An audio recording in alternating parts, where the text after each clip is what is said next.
దహన సంస్కారాల తర్వాత వెనక్కి తిరిగి చూడరు ఎందుకో తెలుసా? కరెక్ట్ రీజన్ ఇదే. మరణించిన వ్యక్తికి అంతిమ సంస్కారాలు నిర్వహించడం సాధారణ విషయమే.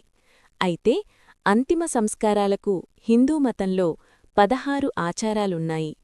చివరి ఆచారమే దహన సంస్కారం. ఆ తర్వాత శరీరాన్ని వీడిన ఆత్మ తన కొత్త ప్రయాణం మొదలుపెడుతుంది. దహన సంస్కారాలు చేయకుండా ఆత్మ తన పాత గుర్తింపు, బంధువులతో ఉన్న బంధాన్ని, అనుబంధాన్ని దూరం చేయలేమని పండితులు చెబుతారు. అంతిమ సంస్కారంలోనూ కొన్ని సంప్రదాయాలున్నాయి. అలాంటి ఒక సంప్రదాయమే మృతదేహాన్ని దహనం చేసిన తర్వాత వెనక్కి తిరిగి చూడకపోవడం.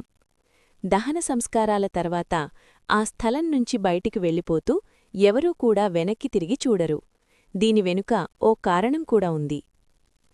ఉనికిలోనే ఆత్మ. దహన సంస్కారాల తర్వాత మృత శరీరం చితిమంటల్లో దహనమవుతుంది. కాని ఆత్మ ఉనికిలోనే ఉంటుందని అంటారు. ఆత్మను ఆయుధంతో కోయలేమని, అగ్నిలో కాల్చలేమని, నీటిలో తడపలేమని, గాలితూ ఎండబెట్టలేమని భగవద్గీత స్పష్టం చేస్తోంది. అందుకే మరణం నుంచి అంత్యక్రియల వరకు అన్ని ఆచారాలను ఆత్మ చూస్తూనే ఉంటుంది.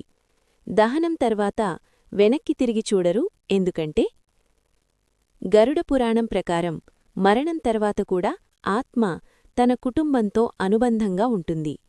తన కుటుంబ సభ్యుల చుట్టూ తిరుగుతూ ఉంటుంది. ఆ మృత శరీరానికి నిప్పు పెట్టడమంటే ఆత్మను శరీరంతో ఉన్న అనుబంధాన్ని తెంచివేయడమే. శ్మశానవాటిక నుంచి బయటకు వెళ్లే సమయంలో వెనక్కి తిరిగి చూడకుండా ఉంటే ఆ ఆత్మ తన కుటుంబంతో ఏదైనా సంబంధం కలిగి ఉండాలనే ఆశను కోల్పోతుంది. ఒక వ్యక్తి మరణం తర్వాత 13 రోజులపాటు అన్ని ఆచారాలను నిర్వహిస్తారు. ఈ సమయంలో ఆత్మ తనకు తుది వీడ్కోలు ఎలా ఇస్తున్నారో గమనిస్తుంది. దహన సంస్కారాల తర్వాత వెనక్కి తిరిగి చూసుకుంటే ఆత్మ మరింత అనుబంధం ఏర్పరుచుకుంటుంది. అప్పుడు ఈ లోకాన్ని విడిచిపెట్టడంలో ఆత్మ ఇబ్బందిని అనుభవిస్తుంది.